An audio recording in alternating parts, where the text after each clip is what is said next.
How about I will act as the sergeant, or I will do that. So, without objection. Right.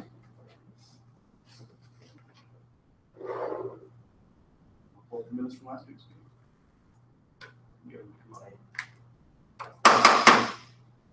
As acting sergeant Reynolds, I hereby call today, Tuesday, September 6th, TechMasters meeting to order. And my only order of business is to call our president, Will Lawson.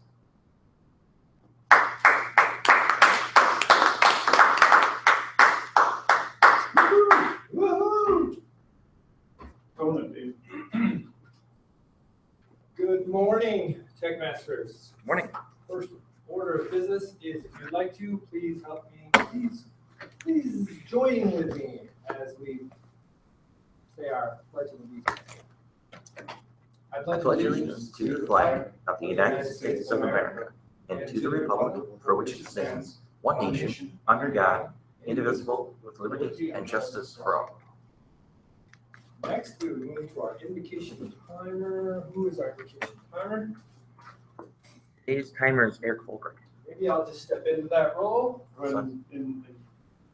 Induce us. Or induct us. Induct us. Invoke us. Invocation timer.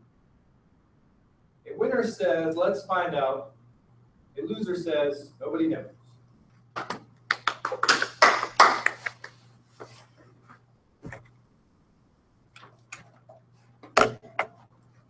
Looking across the room, welcome guests. No guests yet. Previous meeting's minutes. Mr. Secretary, please give us our last meeting's minutes. Mr. President, fellow Toastmasters, as you know, I'm to be here as the second here, as the secretary, and to bring up the meetings from last week's minutes. We met last week. It was a meeting that we were all at, and we had a good meeting. The kind of meeting that people look at and they look at the pedagogy of how that worked. In fact, that meeting was started at exactly 7:45, and we had a total of 13 people in attendance. The new business, there was no new business, although the TechMasters After Dark was being announced, and there's going to be a slight change on that, but I'll bring that up during the announcements. The Toastmaster of the day last week was Alex, and we had two speakers, Jacobus and Vince, and the owl went to Drew. The word picture was not given, unfortunately. The better speaker was Vince. The better evaluator was Chad. Spark plug went to Marie. And the Twin Cities on the user group was looking for content. Mr. President. Thank you. Next order of business would be old business. Anyone have any old business? There's only one person that can bring up old business. That is you. Myself. That is business on the floor.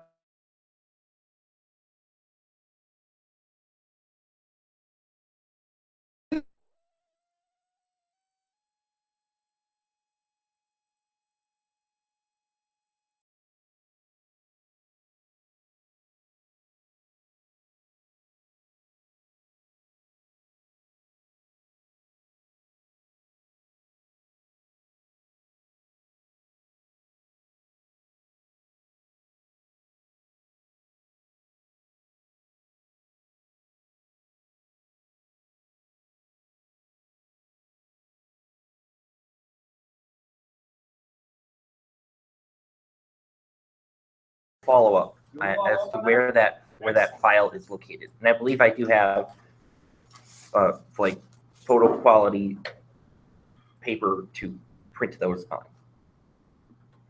Thank you. The other thing that I would like to bring up as far as old business is evaluation forms. I was in the Skyway TechMasters group for a few weeks, and they always had a printed evaluation form. I still have some of those.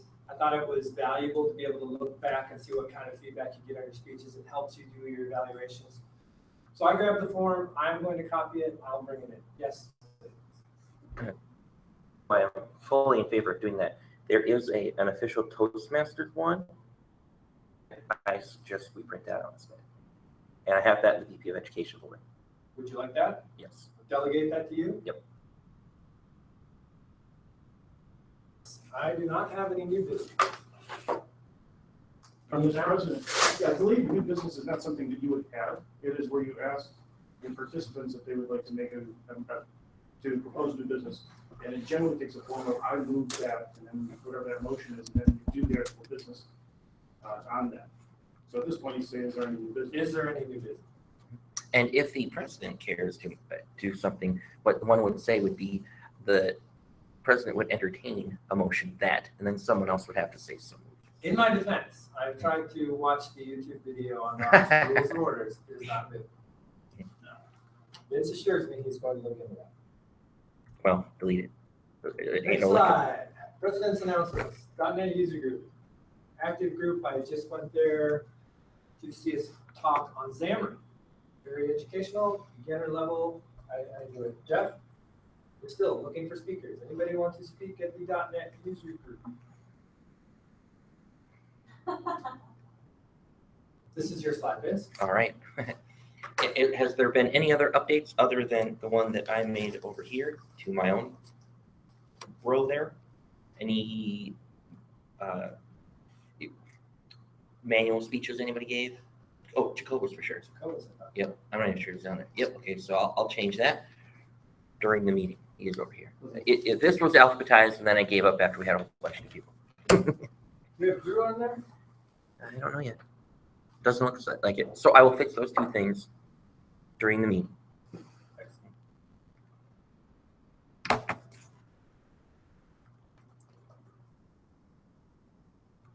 Next, I would introduce today's Toastmaster. Today's Toastmaster is someone very well known to me. It is me. So I'll do the little spin. And today I am Toastmaster. First thing we would do is introduce roles. Our court jester, The first two rows were given up. court jester's out today, 1 minute Toastmaster's out.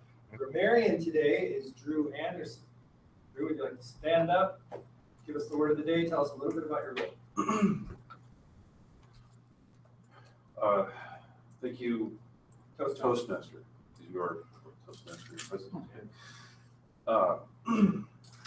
Role of the grammarian is to present the word of the day, watch for the word of the day in speeches, count us, like I just used there, other verbal tics that people tend to use to fill time while they're thinking, and report on all that at the end of the day, end of the meeting. Bell. Have the bell. Nope, for that. Yeah, you also get to pick a word today. Yes. Today's word of the day is epiphany.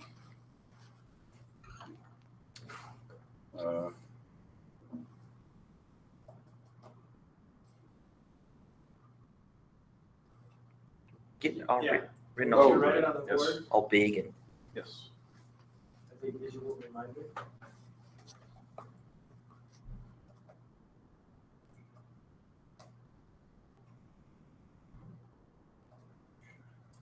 Sorry. I would be more prepared if I had not been stuck behind accident 35.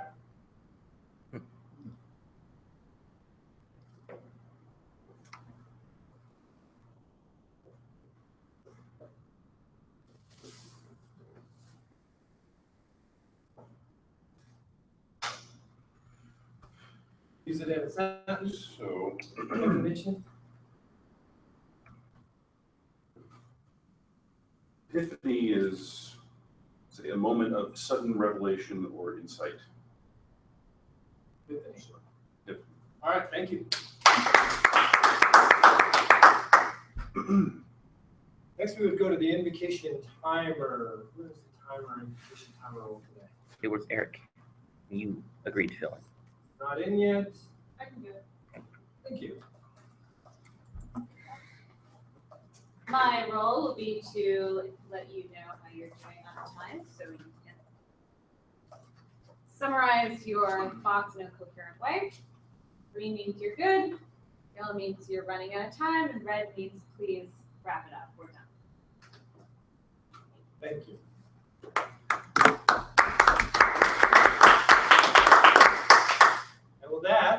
go right back to you, Clea, for table topics today. Clea did send me an introduction. I know things are a little dynamic right now. Clea's introduction was she said she learned how to cook jambalaya and that she very much enjoys cooking. Please help me welcome Clea.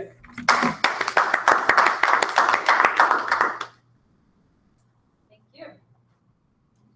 So I'll do a Would you little. like me to take time to do these? Sure. Morning, guys. It's a little light meeting, but we can blame the first day of school, which is relevant to the topic of learning, or we can blame it on the rain, or whatever other excuse we want to come up with. But we're here, so lucky for everyone, all 5 of you are going to have to answer a question. There's 5 questions. Pretty perfect. Great. Tony, I'm going to start with you. There are a variety of learning styles, written, reading, auditory. What is your learning style and how did you discover it? Thank you, Madam Topic Master, fellow Toastmasters. I guess I can't say honored guests today. You asked which learning style tend to be more of the experiential learner. A little bit of narcolepsy, and sometimes some, I have had times when I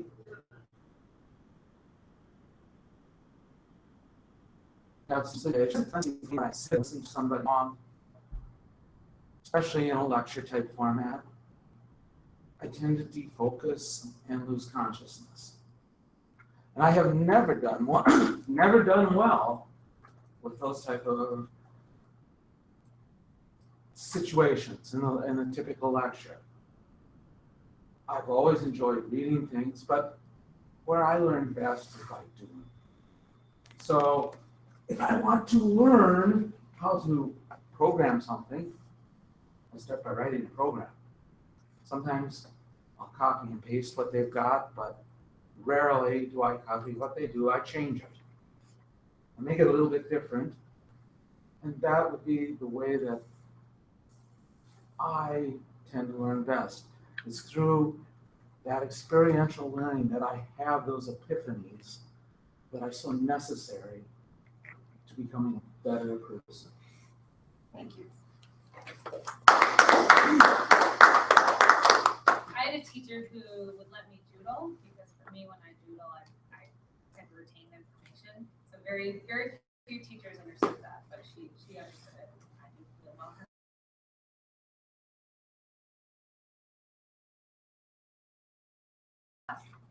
True. Their teacher or we can say, I learned something and I feel like I became.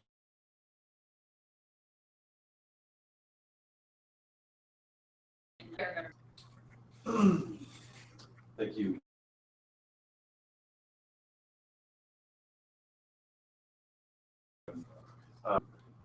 I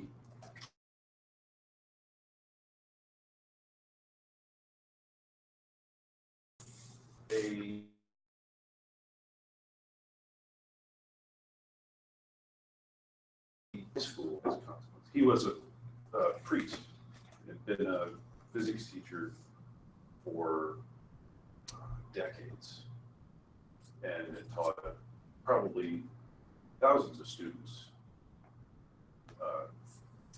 Fairly advanced physics for high school, AP class, advanced class. I don't know. That's something that everyone else is familiar with. And I had many epiphany about how units work and how to translate one force into another, and just an amazing experience learning in his class. That's it. Vince, what is something you would like to learn? A cooking class, a new skill, a new sport. If you had an abundance of time and you were able to have an epiphany of learning, what would it be? Thank you, Madam Tabletop Master, fellow TechMasters. If I had an abundance of time and could learn anything, what would it be? Well, first off, I'd like to say that I just love to learn. I love to learn everything, and I'd like to sit down at some great library and just read everything and learn everything there is. I do things like listen to books on tape while mowing the lawn or gardening or doing housework, stuff like that. In the car, I'd like to listen to stuff other than music, just because I want to learn everything there is to know about everything. So to try to nail it down is like one thing totally possible. There's a lot of technology stuff that is out there, and you want to learn everything as well. So there's a lot there. I guess I'd like to be like quadrilingual or something if I really had to just button down one thing. Thank you, Madam Tabletop Master. I agree with you. I would like to speak more languages. Languages are one of those things, if you don't use them, you lose them. So keep that in mind. William, do you test well?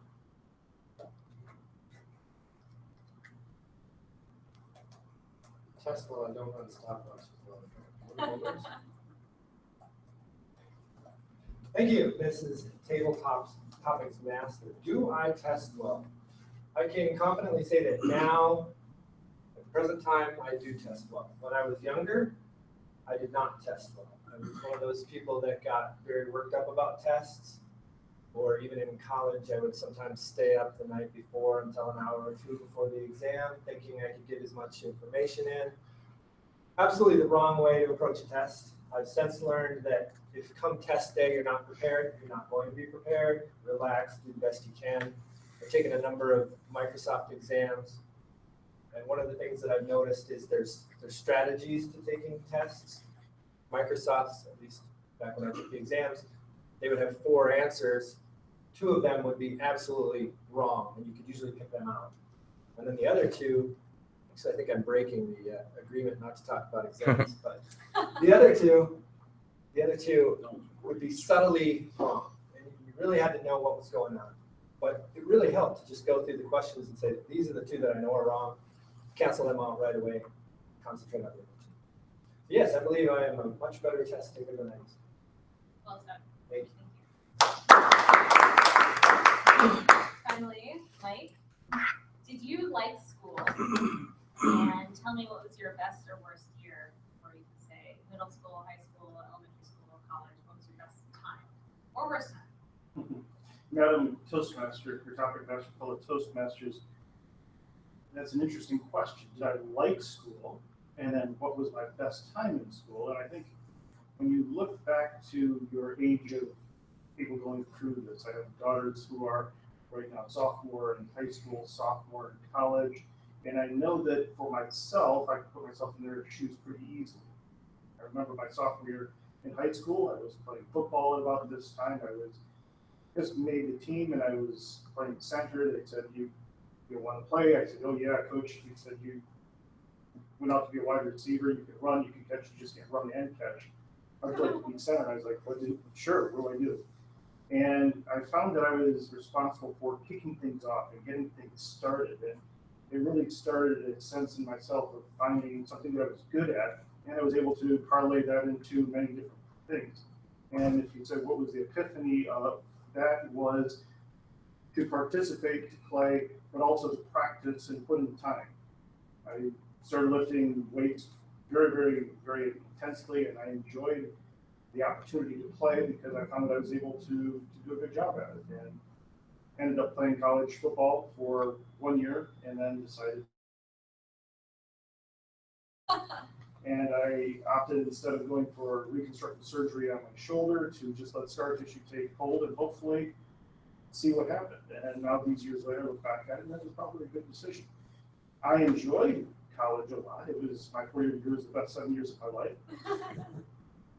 But the place where I really felt like I was learning the most, I'd have to go back to say, well, which class was it? What teacher, what instructor, where was it that I found someone who really brought me along from where I was and put me in some place that is actually impacting my life today? And I'd have to say that the piano teacher I had, this was after I had gotten out of college, this was after I was married, this was after I had kids, and I decided to the piano player at our church played all of these different things. He has a pianist, and he offered lessons to little kids. And I said, well, I'd love to learn how to do that improv. And over the course of about several months, I went and every week would go and learn and pick up new things. And I use that even today when I'm stressed out. I can sit down at the piano, I can just make some noise and feel like things just kind of settle down and come back from it because it's a different way of thinking. And it's something that I would say that if there was one teacher that most impacted where I was at and where I learned the most, I would have to say it wasn't in any of the formal schooling, but it was in the informal, ad hoc, wanted to learn, go out and do something that really changed me, made me who I am in some aspects today.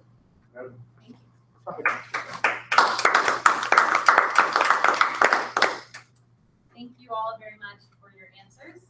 It was interesting to learn a little bit more about fellow TechMasters.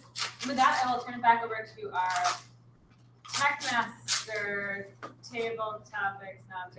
Toastmaster of the day, William Austin, who also played the role of timer in the last 3 minutes. 5 minutes.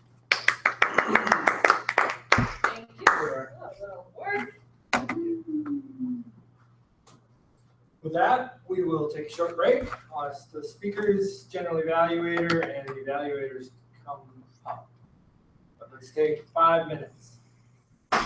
We have 5 minutes. 5 minutes on it. Who's our GE? 8:15. Supposed to be chat. Speakers, evaluator, Speaker, Mike speaking. I'm a speaker, he's a who's speaker. GE? I think our GE is out. Yeah. Our GE is out. Geez, Chad. All right, So so we got Mike and Vince. So everyone's got a role. Chad. everyone's got a role here. Tony's an evaluator. Speakers, Yeah, I'm an evaluator. do you want to just stay up there as GE? Malt bloody like. Makes sense, right? Yeah, I do. And then either Chad or Clay needs to be an evaluator. I will do. Yeah, because I'm president and Toastmaster. Do you want me to do G? So then Drew's an evaluator then. I'll do an evaluation. I'll You're do- gonna do an evaluation. I'll do Okay. G. All right. We still need to coordinate this though, right? Yep. Oh, GE, sorry. evaluator, Speaker? Speaker, Mike's Yeah. evaluator. Give this you to evaluate. All right. All right, and then you will evaluate Mike. Mike, are you Oh. speaking? Yes. Anything you want me to watch for? Yeah, we're gonna kind of decide what we're Yes, gonna do. yeah. Oh, yeah, it's kind of like, wow, this is keeping. I always He have wasn't an Alex- evaluator, I wasn't a speaker. And he had a different voice. Okay. Do you know the speech name? Mentoring, Oh, that's right, you're doing a. education. Education. So, All right, I got it. I need some coffee. I don't even need coffee. I need coffee. all right, what are we talking about? I think our Toastmaster also needs to know. So, look for, something to see if it comes together. Okay. I'm gonna speak, we've got a little bit of time, so. 3 minutes.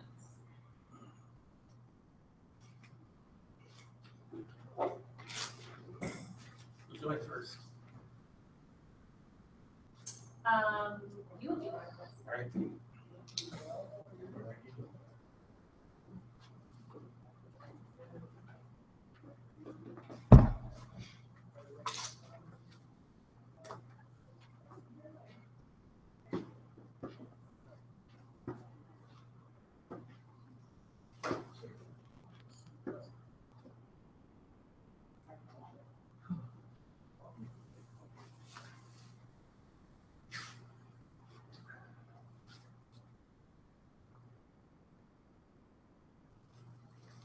Cheers.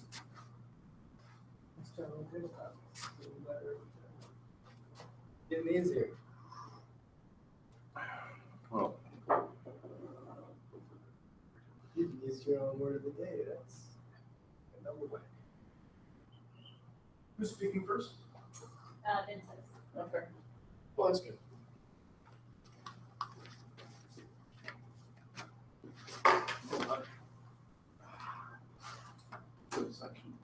use as.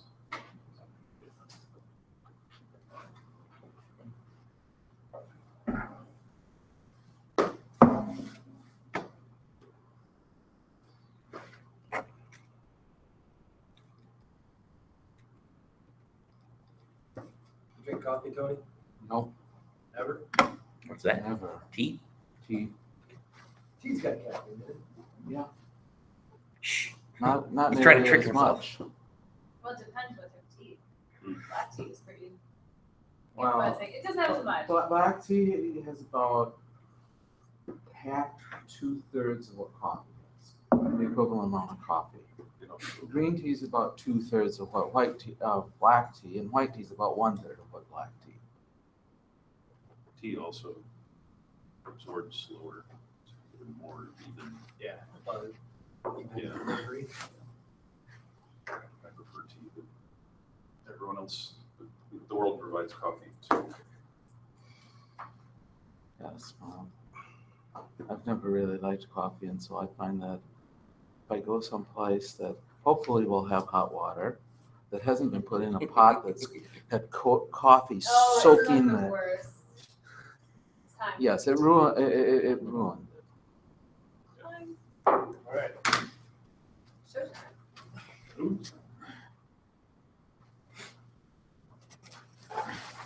Let's kick things back off, start things back up with our first speaker. Vince is our first speaker, and Vince also replied to me as far as my theme of what was my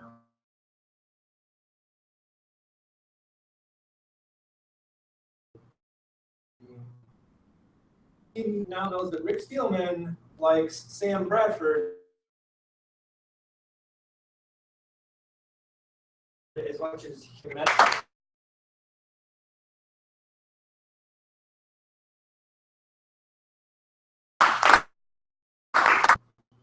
My go-to guy when Teddy blew out his Sam Bradford.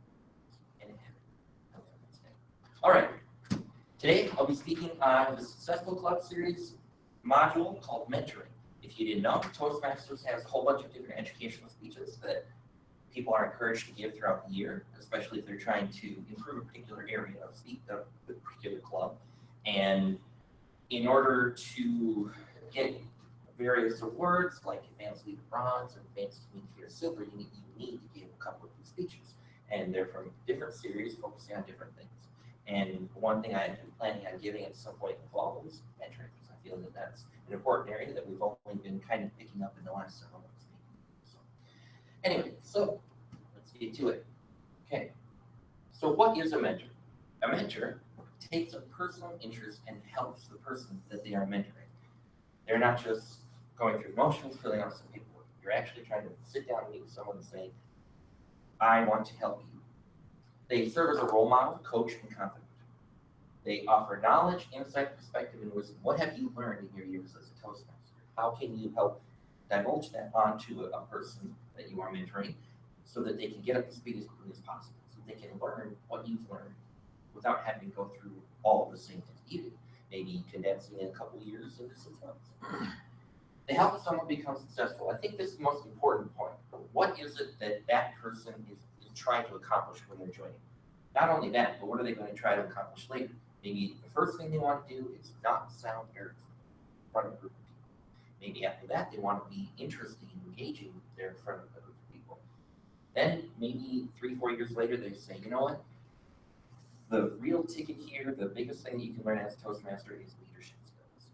Then maybe they'll want to transition onto that, and they'll ask for a mentor who maybe has done that kind of thing. Maybe they've been president before, maybe they've been active in the district, and they say, hey, you know what, I want to learn what you've learned over your years as a leader. Easing the transition. When a person comes into Toastmasters, they're transitioning to something new. And what you as a mentor are doing is easing that transition. You are trying to help them learn the program. What the heck is it that we're doing here? All these things, why are we clapping, and why are we handshaking like this, and why are we, what's this Robert's Rule of Order, stuff like that? Well, it's kind of confusing for any person. Learn the club standards and customs. Some clubs are different. Well, actually, pretty much every club has a lot of individual rules. definitely learned that as an area director. A lot of clubs are very unique and have their own ways of doing things. Some things would work for some clubs and not for other clubs. Develop confidence. Like I said, when someone joins, they might be a little bit leery about what's going on. They might be a bit confused, and they direct them and help them figure out what's going on. Their confidence will shoot up a lot faster than it normally would. Get the person to participate more. One thing that's kind of tough for us to wrap our brains around is that throwing people into the fire is actually good for them in a way. You want to help them be ready for that. But if you sit back and say you don't get roles because you're new, then they kind of lose interest and they don't learn. They don't jump in as much. You increase membership retention if you get new people to participate more, and they'll learn a lot faster and they'll be able to jump into the program much more easily. Quickly learn speaking skills. Instead of drawing it out over a long period of time, try to help them figure out the basics of what Toastmasters can bring you as a speaker. Developing special skills. Mentoring isn't necessarily just for new people. While I think that it should be mandatory for new people, sometimes people who have been around for a few years say, you know what, I feel like I've got my competent communicator, I'm not quite sure where I want to go, or maybe Mike is really good at speaking at conferences, maybe I want to do that, and I'm just nowhere near that. I want to learn from somebody, so I'm going to ask for a mentor to get me to a more advanced experience place. So you're further refining your skills and learning new skills. Again, maybe you thought, I wasn't really ready to be a leader before, but I am now. I'd like to take that step, not only in Toastmasters, but to be able to be confident in the workplace. Maybe I want to get a promotion, move up to manager, or maybe even higher, but I don't feel that I can project myself very well and be a confident leader. Benefits to mentors, not just the people who are actually being mentored, but people who are doing mentoring. You learn from the mentees. You're learning how people work, not just you. You're not the same as everybody else. You're learning from other people. You remain productive. You've gone through the motions. You've got your competent communicator, competent leader, and you're just kind of sitting there doing the same thing all the time. Now you're learning new things. You're remaining a productive member of Toastmasters. This is becoming more valuable to you to do something like a mentor to somebody. Do something for others. You're not just in it for yourself. You're giving back. You say, hey, this really helped me. I'd like to give back. Receive recognition. Receive recognition. You will receive recognition for this. There's a lot of ways to get credit for being a mentor, for helping people along. For your advanced communicator gold, for example, you need to mentor somebody through their first three speeches. Now, I think a great opportunity for that would be SpeechCraft, but otherwise, if you are mentoring someone right now, make sure you walk them through at least their first three speeches in a very detailed fashion, and then come to the Vice President of Education. You'll get credit for that for your advanced communicator. I think there's something in the competent leader as well for mentoring. Benefits to clubs, more members. More people will want to come because they'll see a higher quality program, and you're going to retain those members. One thing that's kind of often overlooked is membership retention. You'll notice a lot of times you get a lot of new people coming in very frequently, and they go right back out. You get 10 people come in a year, and you lose 9 people. And the reason why is they are not engaged well. They're not learning what they wanted to learn, and they don't find the value. So they leave. Right. Mentor qualities. What should you be as a mentor? What should you be trying to exude? You need to be available. When somebody says, hey, I'm not quite sure what I should be doing as a grammarian today, you need to be able to respond to them in a prompt fashion. You need to be patient because maybe a specific person isn't going to quite get something as quickly as you might want them. Sensitive. If somebody's new, they might be a little bit sensitive to harsh criticism or harsh feedback. You need to be able to understand what it is they're trying to accomplish and be respectful of where it is they're coming from. And be flexible. Again, people are different. People that I've mentored that take a long time to actually grab the reins, where I'm saying, hey, here's what you need, here's what is going to happen, and They sometimes push back and push back and push back, and I just have to be flexible and wait till they're ready to jump in and grab the reins. Need to be supportive. Again, you're trying to help them succeed. You're trying to help them achieve and accomplish their goals. Need to be knowledgeable. You should be able to answer the questions. If you can't, really step back and go research. Because the answer to pretty much everything they're going to ask you is something you've already witnessed or is going to be out there on the Toastmasters site. If not, go ahead and ask the rest of the club officers. You're going to get your answer pretty quickly. Confident. You need to be able to exude that confidence, even if maybe you don't know the answer all the time, because they need to be able to rely on you. If you're going to be able to be a successful mentor and help them get up to speed, you need to be able to project that. You need to be a good listener. Again, it's about them. It's not about you. It isn't, here, let me dictate what you should do. Here, let me dictate how you're going to learn. You need to have them give you feedback as far as what they want to accomplish. Some people don't care to be a conference speaker, for example, or maybe not yet. Maybe that's just not what they're looking for right now. Concern for others. Again, this isn't just about you trying to get a little notch on your belt for your advanced communicative goal or anything like that. You're trying to help other people get something done. So you need to look at it from that perspective so that you can succeed. And again, help the club. You're building strong members. One thing that I like to point out is each new member provides new experiences, new skills, things like that. And if you help them to become successful, they'll continue to grow, build their own new skills, and they'll be able to give you back. They'll give back to the club. Like I said, everybody puts in a nickel and walks home with $1. So the mentoring steps, first I'd like to point out the paperwork. First thing is the mentor interest survey. This will ask you if you want to mentor somebody, a new person, if you want to mentor a more experienced member, if you are a new member and would like to have a mentor, or if you are a more experienced member but you'd like to have a mentor anyway to help you with your next steps.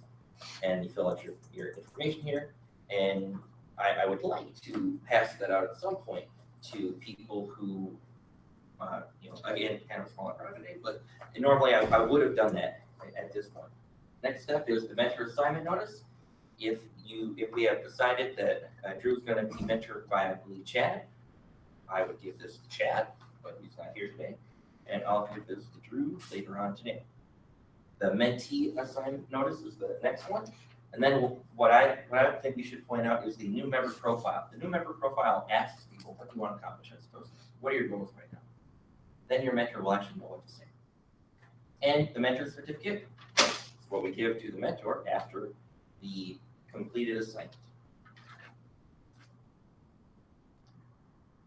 All right, the first meeting, now that you've been assigned and you've gone through the paperwork, they say sit with the new member, orient the new member to the club, explain how to sign up for being a mentor, and give them up with their icebreaker.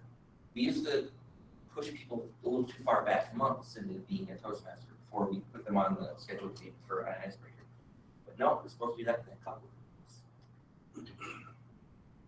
Then, after they give their icebreaker, make the mentees aware of the resources online. For example, we have Google Drive and all this stuff, and how to get connected. Provide positive feedback and try to tell them, okay, here's what you did right with your icebreaker. Explain their responsibilities for their roles and as a Toastmaster, and give them help with their speeches and whatever other assignment. I like to give a quick email to anybody I'm mentoring every week that they have a role, going over what the role is, and ask them, do they have any questions? So, over time, tell how you have benefited and invite the mentee to other events, not just the basic meetings, but TechMasters After Dark or any kind of open house meeting that we may have, and we should have more of. Say, hey, I've noticed that you are not stammering anymore. I noticed you don't have awkward movements anymore. Explain the office's duties, because at some point we'd like them to join the club executive committee. Explain speech contests. Of course, they're going to get a lot of this by osmosis by being in the club. And describe the Toastmasters organization. Again, this is what they say. Maybe I wouldn't put all these points on the slides. Qualities of mentees. Mentees should be eager to learn, receptive, open to new ideas, loyal, and grateful. Obviously, we hope that when you join, you have some sort of thing that you want to learn, you want to get better at, and that you will hopefully say thank you for all of your mentoring. Finite relationship. Yes, we want to be there for some time, but 3-4 years down the line, you probably shouldn't be their mentoring. I would think 6 to 12 months sounds about right. So conclusion, experience as a leader, you will learn from each other and you will benefit from the experience as a mentor or mentee. Mr. Toastmaster.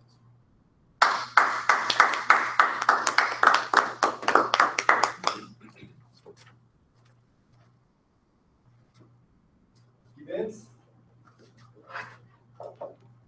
Our next speaker is Mike Benkovich. Mike Benkovich, I did not get a reply back from you, so I'm just going to move right into the introduction. Please help me welcome Mike Benkovich. Let's go. What time is it? It's only 8:30, so let's give me 8:10. However, we'll have to decide what it is you want to talk about because we actually have got a little bit of content. So, good morning. Morning. So you all are here at TechMasters. You came back, and you have to say, well, what's the deal with that? Why are we here, and what do we hope to accomplish with this? And one of the challenges of Toastmasters, or one of the opportunities that we get, is that we do get to try a lot of different things that you get to learn in life is that it's not always going to be something that's so straightforward, easy to just plan it out to say, oh yeah, well that's what I'm going to do and that's where I end up with. It's going to be a lot of different things. And so today, what I want to do is I want to kind of talk about something that is near and dear to my heart. And this is really the reason for why TechMasters was even started in the whole concept of what is TechMasters. I know, Vince, you were here very early. I don't know that you made it to the original inception meeting, but we got together and sat down, me and my boss, and we said, how can we give back to the technical community of the Twin Cities and make an impact, try to help raise the level of what is going on. And with that, we put together this concept of TechMasters, which would take the Toastmasters concept and pair it with growing speakers for conferences. And over the 7 years that we've been doing this, 8 years, whatever it is, we're now at a point where we're looking at this year implementing something called TechMasters After Dark, which is going to be an opportunity to give us, the members, an opportunity to practice and learn how to speak at conferences and actually do a mini conference of sorts. And this has been germinating and kind of bubbling back and forth, and I've talked about it a little bit here, and I've gone ahead and I put a stake in the ground, and I said, let's do this October 12th. And then my wife said, you're already scheduled and you promised to do something with me on October 12th, and you're not going to cancel on me, and blah, blah, blah, blah. I said, October 5th, we're going to do TechMasters After Dark. So I'm going to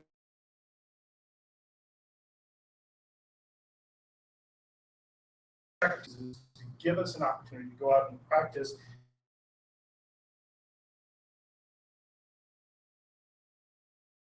Not going out into the wild and saying, okay, well, I've got to land a talk with Jeff Dirks at the .NET User Group, or MDS, Minnesota Developer, MDC.